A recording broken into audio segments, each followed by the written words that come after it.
Hello guys, welcome back to my YouTube channel. ಇವತ್ತು September 8 ನಮ್ಮ ಕ್ರಿಶ್ಚಿಯನ್ಸಲ್ಲಿ ಒಂದು ಒಳ್ಳೆ ಹಬ್ಬ ಅಂದರೆ ಇವತ್ತು ಕನ್ನಡದಲ್ಲಿ ಹೇಳೋದಂದರೆ ಹೊಸ ಬೆಳೆಯ ಹಬ್ಬ ಅಂತ ಹೇಳ್ಬೋದು. ಅದೇ ರೀತಿ ತುಳುವಲ್ಲಿ ಹೇಳೋದಾದರೆ ಕೊರಲ್ ಪರ್ಬ ಅಂತ ಹೇಳ್ತಾರೆ.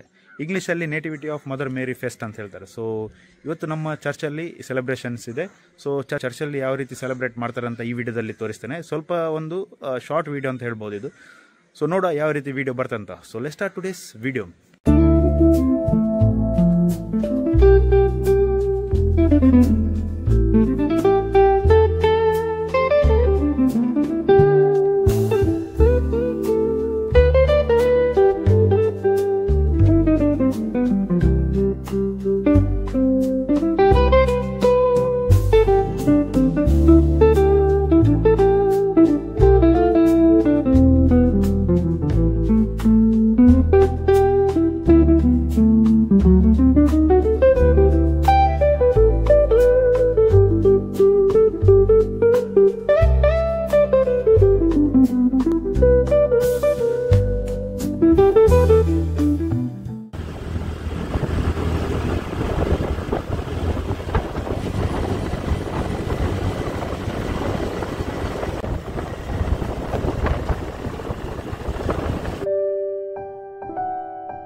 अरे ब्लानी काल इट्ला बारी ಪೂರ ಕೇಳಾರೆ. ಒಂದು ಫೋಟೋ ಶೂಟ್ ಆಗ್ತಾ ಉಂಟು ನೋಡಿ. ಇಲ್ಲಿ ಮದುಮಗ ಬ್ಲಾನ್ ಇದ್ದು ಫೋಟೋ ಶೂಟ್. ಬ್ರಯನ್ ಜೊತೆ ಬ್ಲಾನಿ.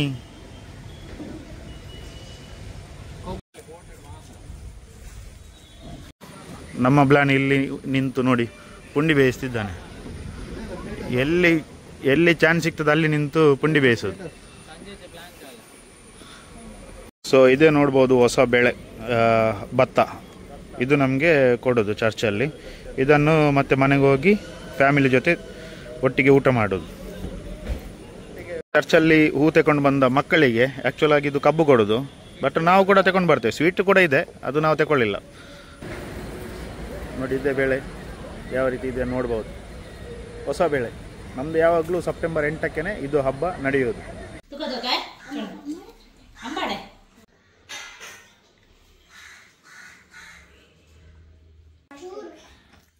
ರಿಶಾನ್ ಅಮ್ಮ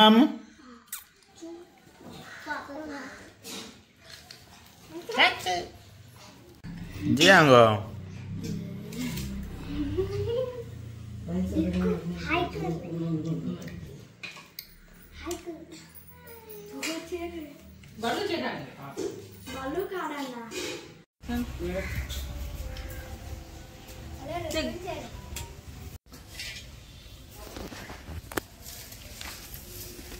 रीशान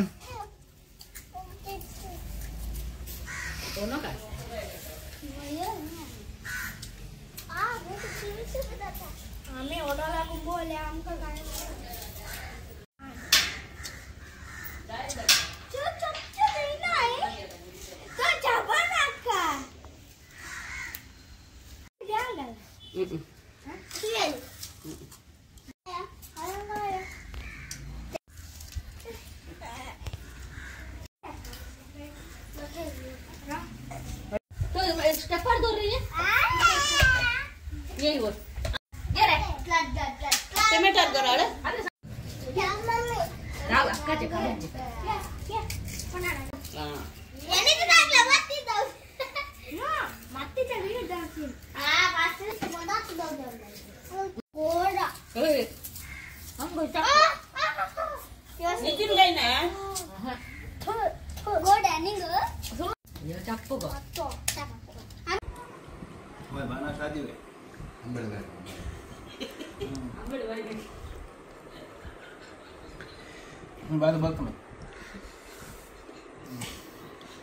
ಸೊ ನಮ್ಮದು ಇವಾಗ ಹೇಳೋದಂದರೆ ಈಗ ನಮ್ಮ ನೇಬರ್ಸ್ ಎಲ್ಲ ಇದ್ದಾರೆ, ಹಿಂದೂ ಜಾಸ್ತಿ ಇರೋದು. ಸೊ ಅವ್ರದ್ದು ಕೂಡ ಹಾಗೆಯೇ ಚೌತಿ ಏನು ಹೇಳ್ತೇವೆ, ಗಣೇಶ ಚತುರ್ಥಿ ಟೈಮಲ್ಲಿ ಕೂಡ ಅವರದ್ದು ಕೂಡ ಅದೇ ರೀತಿ ಇರ್ತದೆ. ಪೊಳಲಿ ಅಥವಾ ಅವರವ್ರ ದೇವಸ್ಥಾನ ಯಾವುದಿದೆ ಅಲ್ಲಿಂದ ಹೋಗಿ ಅವರು ಹೊಸ ಬೆಳೆಯನ್ನು ತಗೊಂಡು ಬಂದು ಮನೆಯಲ್ಲಿ ಒಟ್ಟಿಗೆ ಫ್ಯಾಮಿಲಿ ಕೂತ್ಕೊಂಡು ಊಟ ಮಾಡ್ತಾರೆ. ಸೊ ಅದೇ ರೀತಿ ನಮ್ಮದ್ರಲ್ಲಿ ಕೂಡ ಅದೇ ರೀತಿ ನಮ್ಮದು ಚರ್ಚಲ್ಲಿ ಹೊಸ ಬೆಳೆ ಕೊಡ್ತಾರೆ, ಭತ್ತ. ಸೊ ಅದನ್ನು ನಾವು ಮನೆಗೆ ತಗೊಂಡು ಬಂದು ಮನೆಯಲ್ಲಿ ಪ್ರೇಯರ್ ಮಾಡಿ ಅದರ ನಂತರ ನಾವು ಊಟ ಮಾಡ್ತೇವೆ. ಸೊ ಇದೊಂದು ನಮ್ಮ ಕ್ರಿಶ್ಚಿಯನ್ಸ್ ಸಮುದಾಯದಲ್ಲಿ ಇರುವಂಥ ಒಂದು ಸಂಸ್ಕೃತಿ ಅಂತ ಹೇಳ್ಬೋದು, ಕಲ್ಚರ್ ಅಂತ ಹೇಳ್ಬೋದು. ಇದು ತುಂಬ ವರ್ಷದಿಂದನೂ ಫಾಲೋ ಮಾಡ್ತಾ ಇದ್ದಾರೆ. ಸೊ ಇದರ ಬಗ್ಗೆ ಕಂಪ್ಲೀಟ್ ಡೀಟೇಲ್ಸ್ ಆಗಿ ಇನ್ಸೈಡ್ ಕಂಪ್ಲೀಟ್ ಡೀಟೇಲ್ಸ್ ನನಗೆ ಹೇಳಲಿಕ್ಕೆ ಆಗೋದಿಲ್ಲ, ಯಾಕಂದರೆ ಅಷ್ಟೊಂದು ನನಗೆ ನಾಲೆಜ್ ಇಲ್ಲ. ನಾನು ಯಾವ ರೀತಿ ಸೆಲೆಬ್ರೇಟ್ ಮಾಡ್ತೇನೆ ಅಷ್ಟನ್ನು ಮಾತ್ರ ಇಲ್ಲಿ ಶೇರ್ ಮಾಡ್ಬೋದು. ಬೆಳಿಗ್ಗೆ ಎದ್ದು ಚರ್ಚಿಗೆ ಹೋದ ನಂತರ ಅಲ್ಲಿ ಹೊಸ ಬೆಳೆ ಏನು ನಮ್ಮ ಫಾದರ್ ಅವರು ಪವಿತ್ರ ಮಾಡ್ತಾರೆ. ಅದರ ನಂತರ ನಾವು ನಮ್ಮದು ಪರೋಕಿಯಲ್ ಸ್ಕೂಲ್ ಇದೆ, ಅಲ್ಲಿ ಏನು ಹೊಸ ಬೆಳೆ ಅದನ್ನಲ್ಲಿ ಪವಿತ್ರ ಮಾಡಿ ಅದರ ನಂತರ ಮೆರವಣಿಗೆ ಮೂಲಕ ಚರ್ಚಿಗೆ ಹೋಗ್ತೇವೆ. ಚರ್ಚಿಗೆ ಹೋದ ನಂತರ ಅಲ್ಲಿ ಪ್ರೇಯರ್ ಎಲ್ಲ ನಡೀತದೆ. ಪ್ರೇಯರ್ ಎಲ್ಲ ಆದ ನಂತರ ಎಲ್ರಿಗೂ ಆ ಬೆಳೆಯನ್ನು ಹಂಚ್ತಾರೆ. ಆ ಬೆಳೆಯನ್ನು ಮನೆಗೆ ತಗೊಂಡು ಬರ್ತೇವೆ. ಸೊ ಇದು ಪ್ರತಿ ವರ್ಷ. ಅದರ ನಡುವಲ್ಲಿ ಒಂದು ಏನಂದರೆ, ಇದರ ಹಬ್ಬ ಆಗುವ 9 days ಬ್ಯಾಕ್, ಅಂದರೆ ಆಗಸ್ಟ್ 30 ತಾರೀಕಿಂದ ಎವ್ರಿ ಮಾರ್ನಿಂಗ್ ಕೆಲವು ಚರ್ಚಲ್ಲಿ 7:30, ಕೆಲವು ಚರ್ಚಲ್ಲಿ 8 o'clock, ನಮ್ಮದು ಚರ್ಚಲ್ಲಿ 8 o'clockಗೆ ಪ್ರೇಯರ್ಸ್ ಇರ್ತದೆ. ಸೊ ಎಲ್ಲ ಮಕ್ಕಳು ಹೂ ಇಟ್ಕೊಂಡು, ದೊಡ್ಡವರು ಕೂಡ ಹೂ ಇಟ್ಕೊಂಡು ಚರ್ಚಿಗೆ ಹೋಗ್ತಾರೆ. ಅಲ್ಲಿ ಬೆಳಿಗ್ಗೆ 8 ಗಂಟೆಗೆ ಪ್ರೇಯರ್ ಸ್ಟಾರ್ಟ್ ಆಗ್ತದೆ, 8-9 ಗಂಟೆ ತನಕ ಇರ್ತದೆ. ಆ ಪ್ರೇಯರ್ ಎಲ್ಲ ಮುಗಿಸಿದ ನಂತರ ಆ ಹೂವನ್ನು ಏನು ಮದರ್ ಮೇರಿ ಇದ್ದಾರೆ ಅವರಿಗೆ ಅರ್ಪಿಸ್ತೇವೆ. ಅರ್ಪಿಸಿದ ನಂತರ ಯಾರಾದರೂ ಡೊನೇಷನ್ ಕೊಡುವವರು ಅವರ ಇಷ್ಟದ ಪ್ರಕಾರ ಏನಾದರೂ ಸ್ವೀಟ್ಸ್ ಅಥವಾ ಪಪ್ಸ ಏನು ಬೇಕಾದರೂ ಕೂಡ ಕೊಡ್ಬೋದು, ಅದನ್ನು ಕೊಡ್ತಾರೆ. ಅದು ಮಕ್ಕಳಿಗೆಲ್ಲ ಕೊಡ್ತಾರೆ, ಅದೇ ರೀತಿ ದೊಡ್ಡವರಿಗೂ ಕೂಡ ಕೊಡ್ತಾರೆ. ಅದನ್ನು ಇಟ್ಕೊಂಡು ಬರ್ತೇವೆ. ಸೊ ಇದು ಆಲ್ಮೋಸ್ಟ್ 9 days ಇದ್ದು ನಡೀತದೆ. ಅದರ ನಂತರ 10ನೇ ದಿನ ಏನು ಸೆಪ್ಟೆಂಬರ್ 8, ಆ ದಿನ ನಮ್ಮದು ಚರ್ಚಲ್ಲಿ ಇದು ಆಗಿ ಹಬ್ಬ ಇರ್ತದೆ. ಸೊ ಈ ಹಬ್ಬದ ದಿನ ಏನು ಪ್ರೊಸೀಜರ್ ಇದೆ, ಸೊ ಆಲ್ರೆಡಿ ನೀವು ಏನಂತ ವೀಡಿಯೋದಲ್ಲಿ ನೋಡಿದ್ರೆ, ಸೊ ಇದು ಅದರ ನಂತರ ಮನೆಗೆ ತಂದು ಅದರ ನಂತರ ಹೊಸ ಬೆಳೆಯನ್ನು ತಿಂದು ಮತ್ತು ಹಬ್ಬ ಆಚರಣೆ ಮಾಡ್ತೇವೆ. ಸೊ ಇಷ್ಟೇ, ಅದಕ್ಕಿಂತ ಜಾಸ್ತಿ ಅಂತಿಲ್ಲ. ನಮ್ಮದು ಕ್ರಿಸ್ಮಸ್ ಯಾವ ರೀತಿ ಇದೆ, ನಾನ್ ವೆಜ್ ಅದೆಲ್ಲ ನಿಮಗೆ ಈ ಹಬ್ಬದಲ್ಲಿ ಇರೋದಿಲ್ಲ. ಈ ಹಬ್ಬದಲ್ಲಿ ಪ್ಯೂರ್ ವೆಜ್. ಕ್ರಿಶ್ಚಿಯನ್ಸಲ್ಲಿ ಎಲ್ಲ ಹಬ್ಬದಲ್ಲೂ ಆಲ್ಮೋಸ್ಟ್ ನಾನ್ ವೆಜ್ ಇರ್ತದೆ, ಈ ಹಬ್ಬದಲ್ಲಿ ಮಾತ್ರ ಪ್ಯೂರ್ ವೆಜ್. ಸೊ ನಾನಿಲ್ಲಿ ನಮ್ಮದು ಕತ್ತಲ್ ಸರ್ ವ್ಯೂ ಪಾಯಿಂಟಲ್ಲಿ ಬಂದು ಈ ವಿಡಿಯೋವನ್ನು ಎಂಡ್ ಮಾಡ್ತಾಯಿದ್ದೇನೆ. ಸೊ ಆಲ್ರೆಡಿ ಸನ್ಸೆಟ್ ಎಲ್ಲ ಆಗಿ ಆಲ್ಮೋಸ್ಟ್ ಟೈಮ್ 6:42 ಆಗ್ತಾ ಬಂತು. ಸೊ ಅದಕ್ಕೋಸ್ಕರ ಸ್ವಲ್ಪ ಡಾರ್ಕ್ ಕಾಣ್ತಾ ಇದೆ. ಸೊ ನೋಡುವ, ಸ್ವಲ್ಪ ಕಲರ್ ಕರೆಕ್ಷನ್ಸ್ ಮಾಡಲಿಕ್ಕೆ ಟ್ರೈ ಮಾಡ್ತೇನೆ, ಇಲ್ಲಾಂದರೆ ಸ್ವಲ್ಪ ಅಡ್ಜಸ್ಟ್ ಮಾಡಿ. ಸೊ ಇನ್ನಷ್ಟು ನಮ್ಮ ಕ್ಯಾಥೋಲಿಕ್ಸ್ ಇದ್ದು ಏನಾದರೂ ಹಬ್ಬ ಏನು ಆಚರಣೆ ಇದ್ದರೆ ಇದೇ ರೀತಿ ವೀಡಿಯೋಸ್ ಎಲ್ಲ ಮಾಡಲಿಕ್ಕೆ ನಾನು ಇಷ್ಟಪಡ್ತೇನೆ. ಸೊ ಈ ವಿಡಿಯೋದಲ್ಲಿ ಕೂಡ ನಿಮಗೆ ಒಳ್ಳೆ ಇನ್ಫಾರ್ಮೇಷನ್ ಸಿಕ್ಕಿರ್ಬೋದು ಅಂತ. ಇನ್ಫಾರ್ಮೇಷನ್ ಸಿಕ್ಕಿದರೆ ಲೈಕ್ ಮಾಡಿ, ಕಮೆಂಟ್ ಮಾಡಿ. ಅದೇ ರೀತಿ ಸಬ್ಸ್ಕ್ರೈಬ್ ಮಾಡಿಲ್ಲ ಅಂದರೆ ಸಬ್ಸ್ಕ್ರೈಬ್ ಮಾಡಿ. ನೀವು ಲೈಕ್ ಮಾಡಿದಷ್ಟು, ಕಮೆಂಟ್ ಮಾಡಿದಷ್ಟು ಇನ್ನಷ್ಟು ಇದೇ ಥರ ವೀಡಿಯೋ ಮಾಡಲಿಕ್ಕೆ ನನಗೊಂದು ಪ್ರೋತ್ಸಾಹ ಸಿಗ್ತದೆ. ಸೊ ಸಿಗುವ ಇನ್ನು ನೆಕ್ಸ್ಟ್ ವೀಡಿಯೋದಲ್ಲಿ.